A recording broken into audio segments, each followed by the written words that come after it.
Without objection, Representative Conley of Virginia and Representative Ivey of Maryland are waived on to the subcommittee for the purpose of questioning the witness at today's hearing. Without objection, the chair may declare recess at any time. I recognize myself for the purpose of making an opening statement. On day one of his administration, President Biden signaled to the world through words and actions that our borders are open, and so they were. Our country has since watched the crisis along our southwest border devolve into a catastrophe, a humanitarian and national security catastrophe. The deteriorating conditions along the southwest border and mismanagement of resources have harmed law enforcement and made existing staffing challenges even worse. Just last month, the Department of Homeland Security Office of the Inspector General issued a report examining how law enforcement at Customs and Border Protection and Immigration and Customs,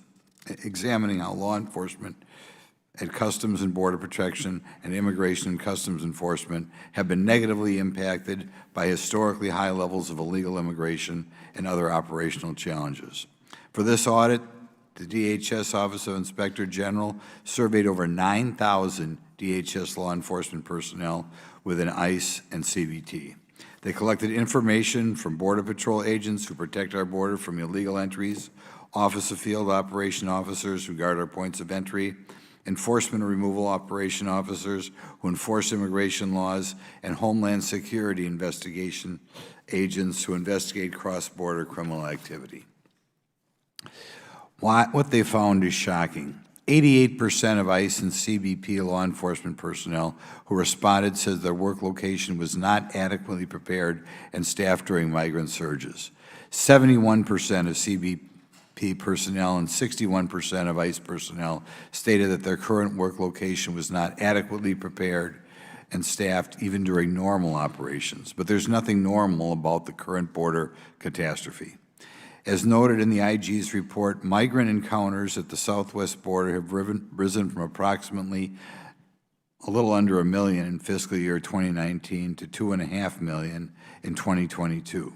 This fiscal year, through the end of April, CBP has already made 1.4 million encounters along the southwest border, with 1.2 million of those coming from Border Patrol agent apprehensions of illegal border crossers. Each of these encounters represents law enforcement resources expended in arresting and processing those individuals, and those resources are being used up at the expense of enforcement. The Inspector General's report highlights a 300% increase in the number of known gotaways, meaning migrants who evade apprehension entirely, in fiscal year 2022 compared to 2019.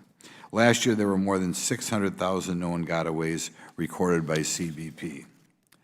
In one Border Patrol station reviewed by the Inspector General's audit, 15% of the gotaways over a 5-day period evaded apprehension simply because no agents were available to respond. Think about that. I mean, people are showing up at the southern border even though we know they're there. We don't have anybody who can show up and process these people. These challenges have left the men and women on the front lines of this crisis overwhelmed and stretched to their limits.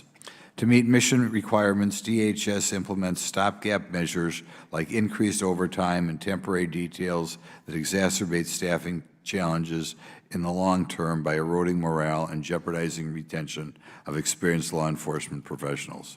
Today we hear from Inspector General Kafari on his office's findings about the reality of the problem, how DHS is managing these staffing challenges, and recommendations to solve the staffing crisis. Since 2016, DHS Office of Inspector General and the Government Accountability Office have issued 25 reports examining staffing issues at our border, but 80% of their recommendations have been closed without yielding tangible results at DHS. In fact, DHS did not concur with one of the 3 recommendations in this report, appearing not even to be willing to acknowledge the impact of temporary details and overtime on the workforce. We must hold DHS accountable to achieve critical mission goals, including ensuring border security, enforcement of our immigration laws, and facilitating lawful trade and travel. And that means DHS must successfully manage law enforcement resources and support the men and women who carry out these essential functions. I want to thank Inspector General Kafari for appearing today, and I look forward to working with his office to ensure continued robust investigation of DHS. I'll tell you, I've been at the border several times. Last time I was down there 2 months ago. It was shocking the degree to which we did not have enough people to deal with particularly would-be gotaways coming across the border. And that's why we have this drug crisis in our country. But in any event, I'd like to recognize the ranking member, Garcia, for the purpose